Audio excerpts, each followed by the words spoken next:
everyone, welcome back to Art Cart in the Park. Today we're going to be talking about comics. There are two main types of comics out there. One is the comic strip, which you might recognize from newspapers, generally using 3 to 5 different panels.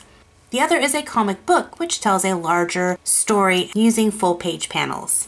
Whether you choose to do a comic book or a comic strip, here are 3 ways to help you get started.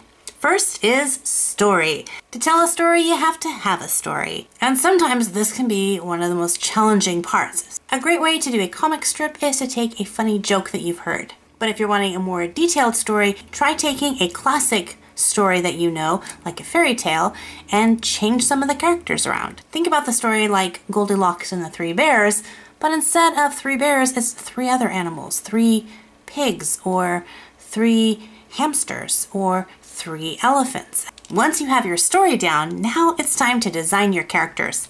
This can be as simple as a stick figure or as challenging as really deep, detailed design characters. It's completely up to you. You can use the character guide that was provided in your art cart kit to help you design them. Ask yourself questions about the character to help get to know them.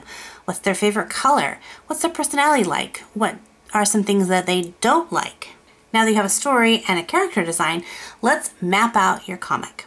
The first step in putting your comic together is a storyboard, which is kind of a really roughed out sketch of what the overall thing is going to look like. You're not going in for detail or making it look great, you just want to see that everything is kind of flowing together. Now if you're doing a comic strip, they generally read left to right in one straight line. But if you're doing a comic book page, then it's going to read from left to right, up to down. And you can change the panel sizes and order to help best tell your story. When you have your storyboard just the way you like it, now you can do your final draft. This is where you're going to spend most of your time making sure the drawings look nice and clean and everything looks just the way you want it. The last part is to add text bubbles. Make sure your text is big enough for people to read easily. You can choose to have your comics be in full color or simple black and white.